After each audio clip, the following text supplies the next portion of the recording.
Welcome to Bookshelf Episode 2. The Bookshelf series was one of the first videos that I uploaded onto YouTube. Um, I've received a lot of feedback for just one episode. A lot of people, friends and family, have told me it was a great video and that I should continue it. To be honest, I've always wanted to, but I do have a very good reason for not uploading a bookshelf episode. And the reason is I read some books which were interconnected to Hindu mythology, and I just didn't feel comfortable to put my opinion in the internet just so that I'm not attacking anybody else's opinion. So I kept the review to myself. Loved the books, but I didn't upload anything. But today, however, I have read very similar such story, which is still entangled to the mythological epic Mahabharata. But I enjoyed the read, and I thought, why not just upload a video? So today's book review, is on Karna's Wife by Kavita Kane. So, like I've already mentioned, this book is wholly based on the Mahabharata, the war and the family feud and all of it. But this is Uruvi, Karna's second wife, her perspective of the story.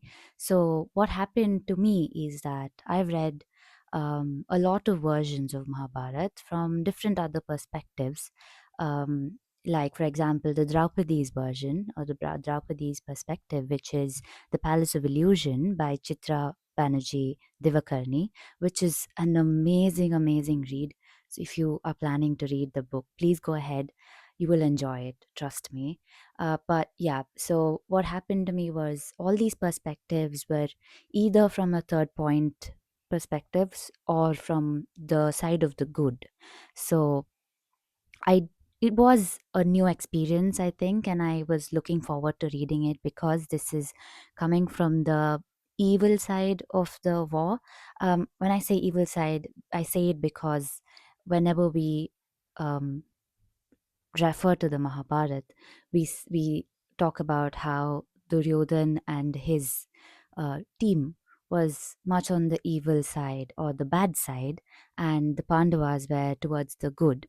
So that's what I mean by evil side when I say evil side. Since this entire book is based on the Mahabharata, I'm assuming everybody who's watching this video already knows the Mahabharata and what who is who, why did the war happen, and what are the other things that happened during the war. But for maybe there's somebody out there that has absolutely no clue what this is about or who the characters are. So I thought I could give you a quick, brief character introduction. I'll try my best to keep it very brief, but the keyword being try. It all starts with King Shantanu, who was married to Ganga, the river goddess, and from their union we have Devrat or Devrata, who was later considered as Pitamaha, a very strong force to reckon with throughout this entire Kurukshetra war or the Mahabharata as an epic when we look at. So what happens is Shantanu marries Ganga, and Ganga puts in a very brief ask saying, "You never question what I do."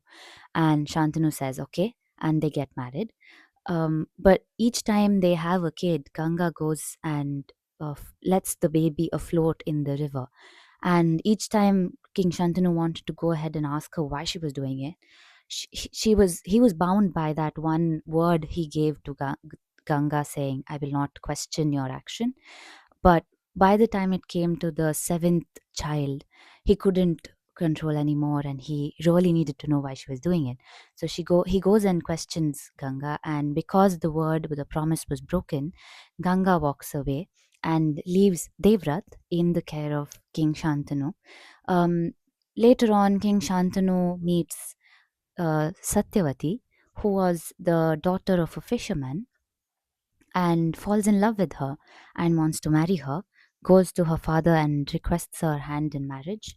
But what happens is Satyavati puts in a condition and says that my son or my offspring will be the king or the heir to the throne.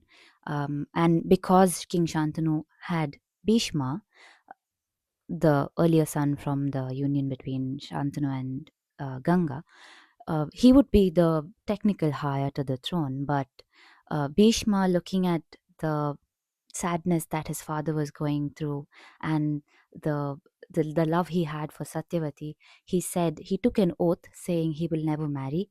So that would mean he could not produce a heir to the throne in the next coming generations. And that's why he also gets the name Bhishma, uh, which literally means to the one with the terrible oath. So King Shantanu and Satyavati get married, and they have two sons in their union, Chitrangad and Vichitravirya. Chitrangada dies very young, so hireless, and Vichitravirya marries Ambika and Ambalika, the Kashi princesses, again dies before producing a heir to the throne. So now Queen Satyavati asks for her other son, sage Vyasa, to come and conduct the Niyoga, where he provides the son to both Ambika and Ambalika.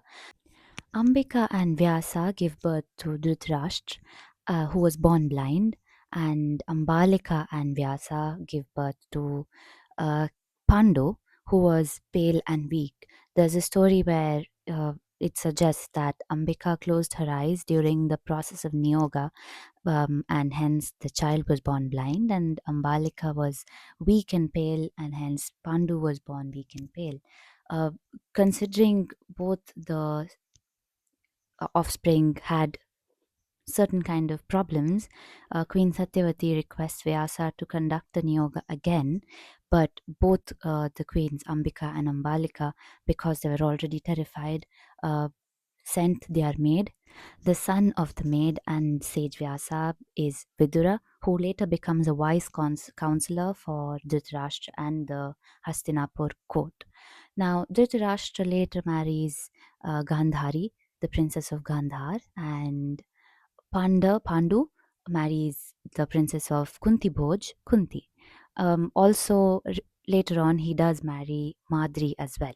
Again, because Dhritarashtra was blind, he could not, even though he was born earlier than Pandu, he was the eldest son, but could not take over the throne because he was blind and was seen as unfit, even though he was equally qualified.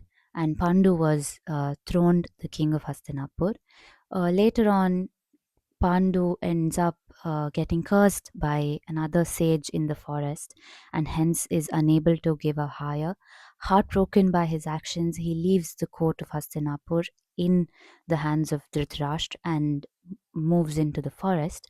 Now, Pandu is very sad that he cannot provide a hire to the throne of Hastinapur, and that's when Kunti mentions that she has a boon to invoke any god and request for an offspring from the said god. So, Pandu is elated by this new information and he says, let's go for it. And Kunti goes ahead and invokes Lord Yama, and from him is the offspring Yudhishthir, then invokes the Lord of Wind, Vayu, and Bhima is their son, and then Lord Indra, from whom we have Arjun. And then she gives the same boon she has to Madri so that she can also have kids of her own.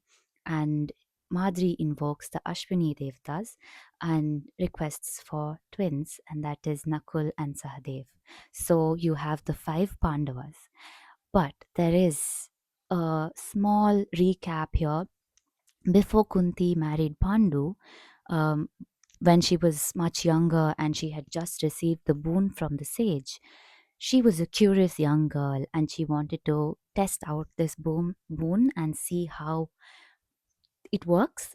And then that's why there she would have invoked the sun god, Lord Surya, and the son that she gets from Lord Surya is Karna.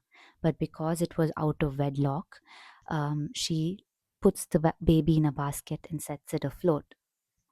This child is later found by a charioteer who works for Hastinapur, Adhirath and Radha. So he becomes known as Radheya, the son of Radha. Now, these are the Pandavas. Um, we'll keep Karna out for now from the Pandavas. Dhritarashtra and Gandhari have 100 children known as the Kauravas, led by Duryodhan and Dushasan. So, this is the basic family tree uh, of the Mahabharat epic. The family tree does continue. The Duryodhan and the Pandavas all have their own set of offsprings who eventually show up before this Mahabharat war takes place. But for now, I think this is quite enough for anybody who doesn't know the characters involved in Mahabharat. So now, getting straight into the book.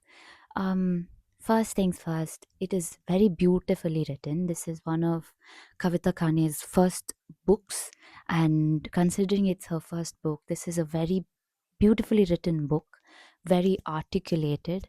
Um, it does give you all the information that I just gave you with all the who's who and all of it in form of conversation between Kunti and Uruvi.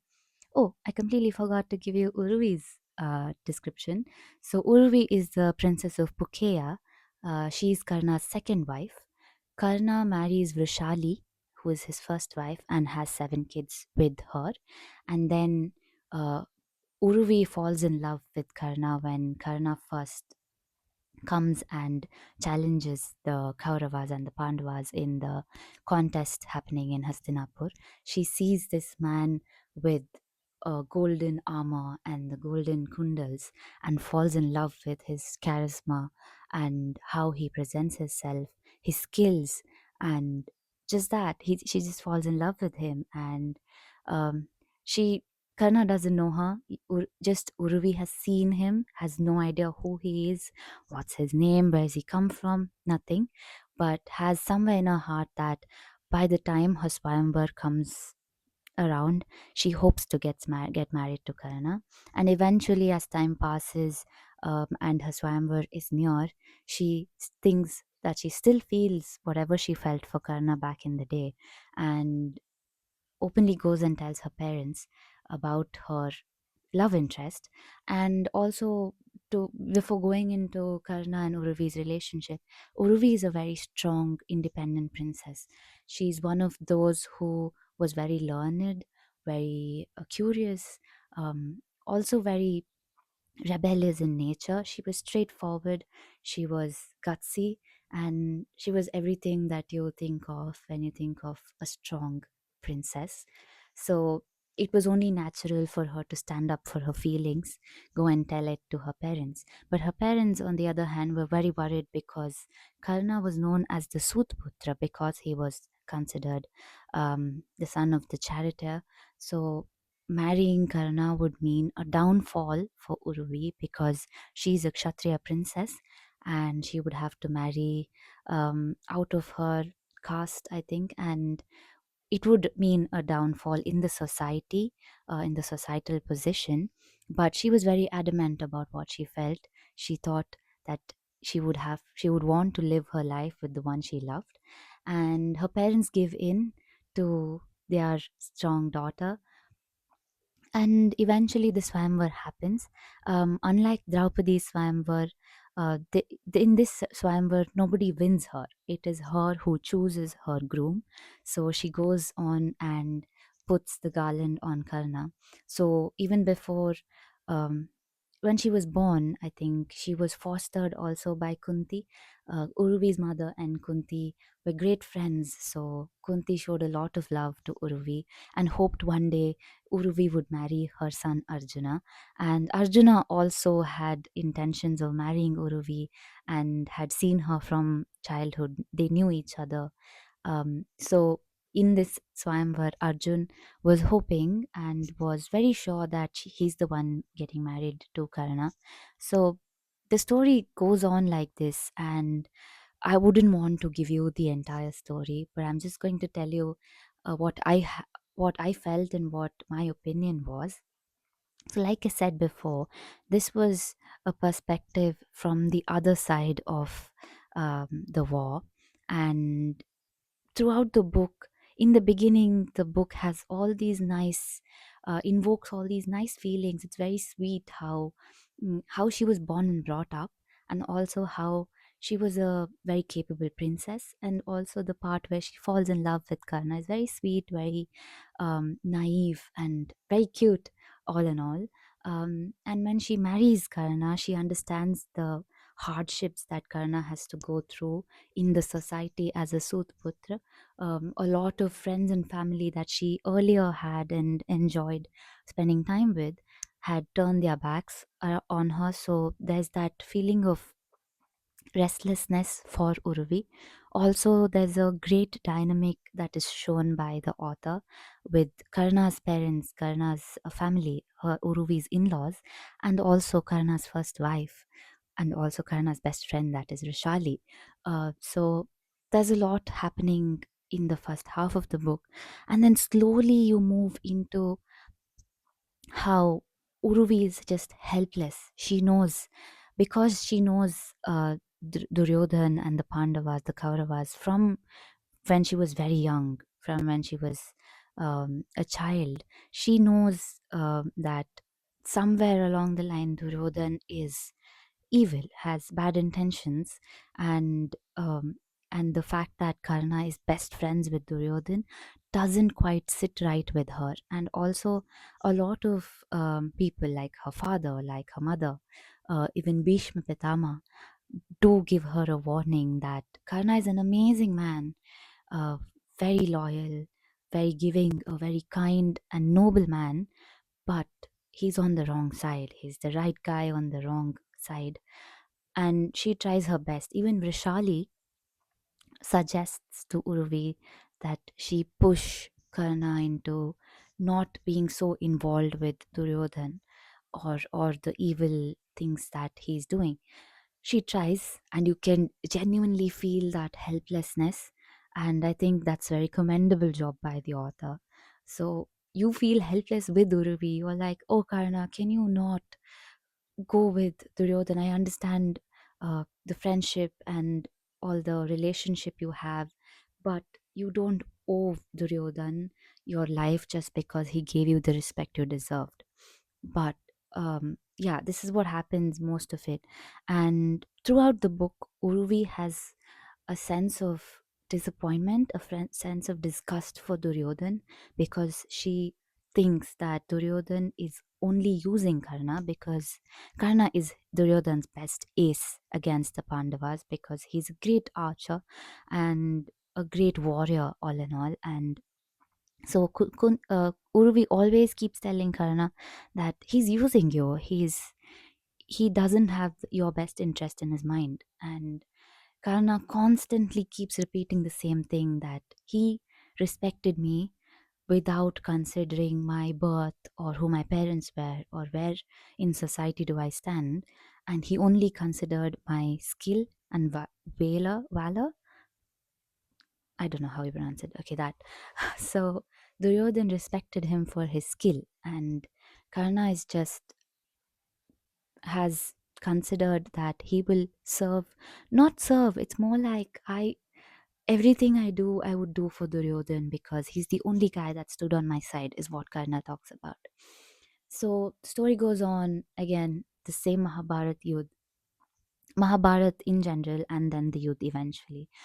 There's one line that I really like in the whole novel, and Karna does repeat it 2 or 3 times, I think, throughout the story, is that he calls Uruvi, he says, Uruvi, oh Uruvi, you are my conscience, and I know where you're coming from. I know what you are trying to convey to me, but I am bound by friendship to Duryodhan.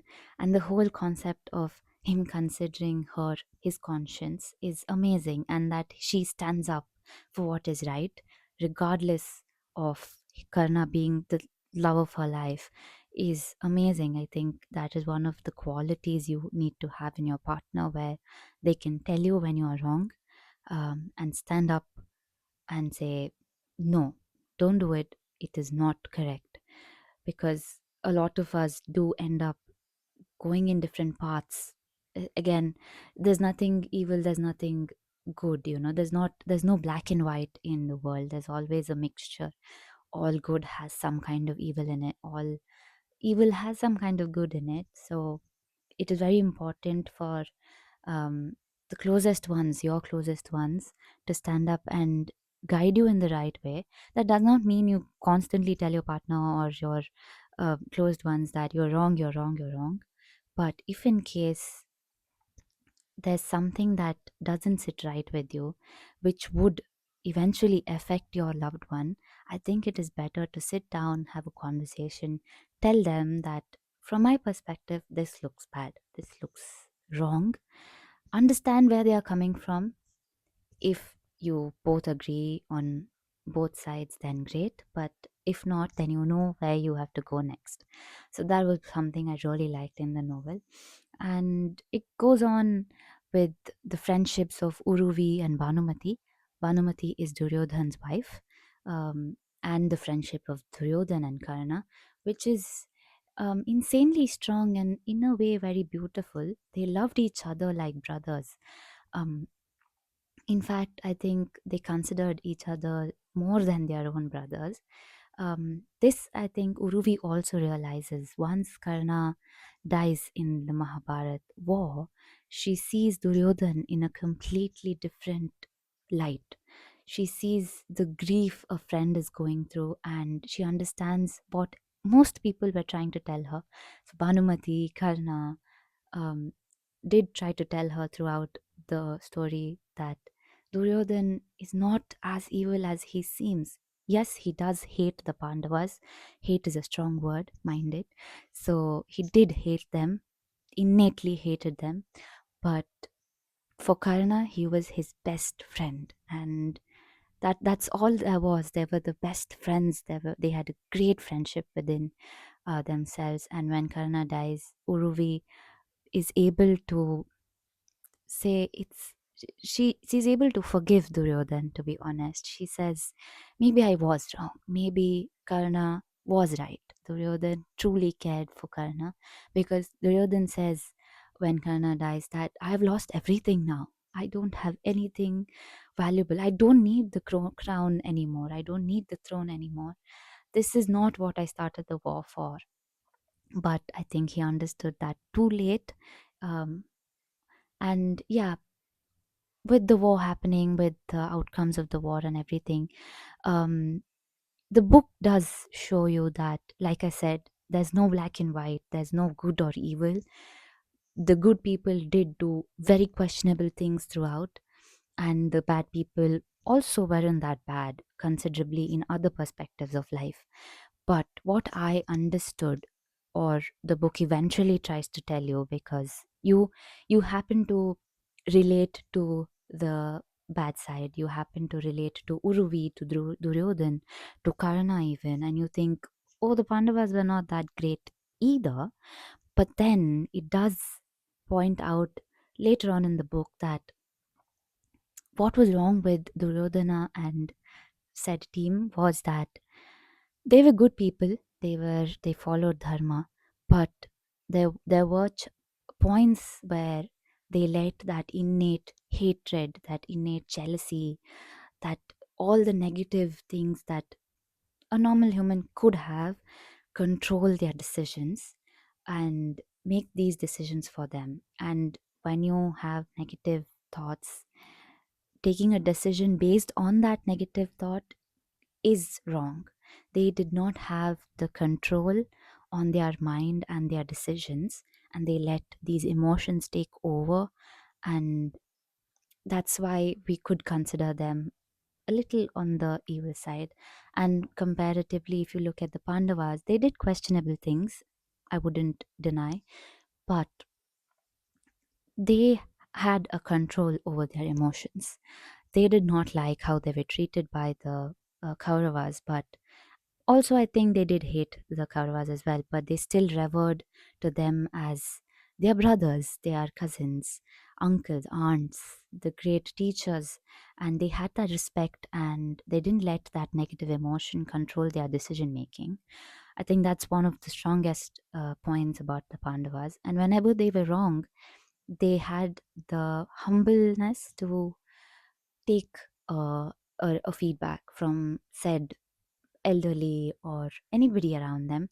They were ready for a conversation, they were ready for a discussion, and I think they took their decisions very calmly in a state of correct, calm, composed mind. So that's why they would be considered the side of the good, and also they were just asking for their right, and they were being denied for it. So the war happened. So there are parts of the story where you think Uruvi thinks that Pandavas have done it's not right. They're not righteous as they claim to be. And for example, I could bring up in the war, the way Guru Dronacharya was killed was in a way not righteous. He was tricked into giving up his weapons. He was told that his beloved son was dead, but when in fact they had just killed an elephant that had the same name and said, so the Dronacharya's son is Ashwatthama, and Guru Dronacharya loved his son very, very, very much. And during the war, Lord Krishna thinks that there's no way that we can defeat Guru Dronacharya. He's the teacher, he's the ultimate teacher for both Kauravas and the Pandavas. And the only way to kill him would be to make him vulnerable. And that was by suggesting that his son had died, which again was the wrong thing to do. But they kill a elephant, which was also named Ashwatthama, and Bhima announces that Ashwatthama is dead. And Guru Dronacharya, uh, in that state of shock, still unable to believe it, looks at Yudhishthir, who is a very righteous man and would never lie. So Guru Dronacharya thought if Yudhishthir confirms, then that is the truth. But Yudhishthir was not lying, it was a white lie. He did not say, Ashwatthama, your son died, but he also did not say Ashwatthama, the elephant, died. He only confirmed Ashwatthama is now dead. And hearing this, Guru Dronacharya leaves all his weapons and says, This is this is all. I've just wanted the best for my son, and now my son is dead. What am I here for? I don't want to be in this world. And that's when he was killed. So Uruvi thinks about this and says, That is not right. It's not a righteous manner to do anything. But Karna suggests event, and this is just one example. There are many examples throughout the war where the Pandavas do happen to have their own war strategy, I think. But Karna suggests that this is just karma cycling back. It's just full circle. The Kauravas would have done something very similar and killed the Pandavas, the team, somebody from the Pandavasi team. So it could be the children of Pandava. Abhimanyu was killed in a very brutal, wrong way. Same way, a lot of such tragedies happen, and this is just life coming full circle. And that Karna knew that he was on the wrong side, and he was waiting for the dreadful day of when all of this ends for him and he can finally be free. So all in all, this book has um took me on an emotional roller coaster, and I think that's one of the best things an author can do. It's very hard, to invoke such crazy emotions, the highs and lows and sweet and cute stuff, and also very grossly detailing, and hence why it was a great read. um so yeah, this was my opinion on Karna's wife. um I strongly related to Uruvi because she was a strong independent woman. And for me, when I read Mahabharata or any other epic or mythological epic, I like to read perspectives of women, fierce, the fierce personality, the fierceness, the strong, stubborn, um, very independent, very righteous, very focused, curious female perspectives. So this was a wonderful read to understand Uruvi's perspective, Karna's the wife of the outcast. So yeah, this was my review for Karna's Wife by Kavita Kane. If you have read it, let me know what you think. And if I have said something incorrect in this review, I'm really sorry. Um, Nobody's perfect, and I'm not perfect. I'm just giving you my opinion. If you don't agree with it, I respect that as well. You can always put your opinion in my comment section. I will read it. Maybe that's another perspective for me to learn from. But other than that, if you like this video, do like it. It would mean a lot to me and would mean that you enjoyed watching the video. And if you have not subscribed, please go subscribe. Okay, then I'll see you in the next vlog. Bye bye.